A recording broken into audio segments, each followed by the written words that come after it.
एक महत्त्वाची सामाजिक समस्या होऊ पाहणाऱ्या या संदर्भातली बातमी आहे। राज्यात तरुणांच्या छळाला कंटाळून तरुणी मृत्यूला कवटाळत आहे। बीडमध्ये 3 तरुणींनी छळाला कंटाळून आत्महत्या केल्यात।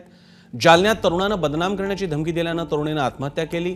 महाराष्ट्रात महिला सुरक्षेचा प्रश्न यामुळे आणखी गंभीर बनत चालला आहे। ऐन तारुण्यात केवळ कुणाच्या तरी छळामुळे अशा प्रकारे मुलींना महिलांना आत्महत्येला प्रवृत्त केलं जाणं ही गंभीर समस्या आता आपल्यासमोर उभी राहते।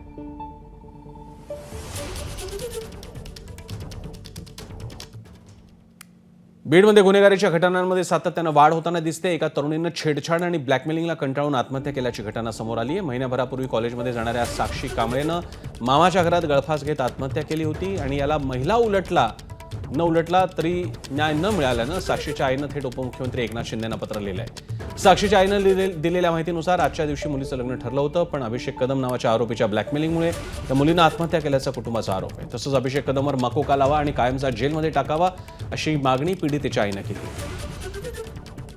माझी मागणी एवढीच आहे की त्याला शिक्षा झाली पाहिजे आणि माझ्या साक्षीला न्याय भेटला पाहिजे। 10-12 मुलं असतील बहुतेक, ह्याचेच मित्रातले टोळीच आहे ह्यांची एक, की हे काय करतात, मुलींना फसवतात, त्यांचे फोटो काढणार आणि मग त्यांना ब्लॅकमेलिंग करणं, ही त्या मुलांचं एक हीच आहे, एक रॅकेटच आहे त्यांचं। त्याच्यामध्ये 2 मुली पण सामील आहेत। एबीपी माझा, उघडा डोळे बघा नीट।